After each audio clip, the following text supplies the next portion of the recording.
رحمان بونیری ملي بیرغ کې نغښتي وزیرستان ته د تاریخ تر ټولو لویه جنازه روانه ده. سلام، وخت مو بخیر. پام وکړئ د نن ورځې تازه خبر ته.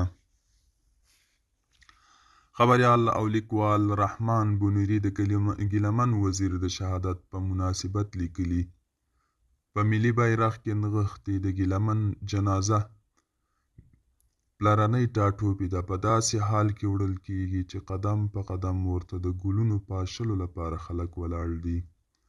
نوموړي د خپلو سرچینو په حواله لیکلي: د جنازې د بدرګې په کاروان کې ملي بیرغونه رپېږي.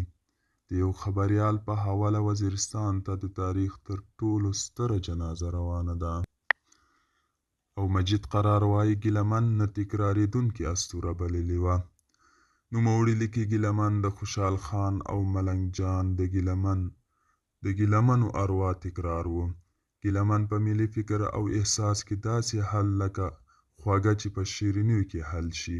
ګیلمن د جامو، ګریوان، څادر، تسبیح، د لاس بند، د لور کمیز او پړوني، واسکټ او دختر جامې، د پروفایلونو عکسونه، شعرونه او د خپل ماحول ټول ډیزاینونه او سینګارونه له ملي بیرغ جوړ او په هغه بیرغ مین په وطن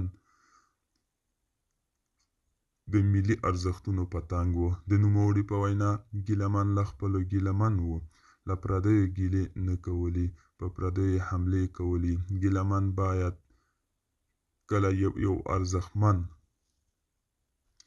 کتاب بیا به ولوستل شي، روزمره ولوستل شي. ګیلمن د تبلیغاتو نابغه. د ګیلمن اروا د وطن لپاره داسې ناکراره وه چې ځمکې ځای ته نه ورکوه.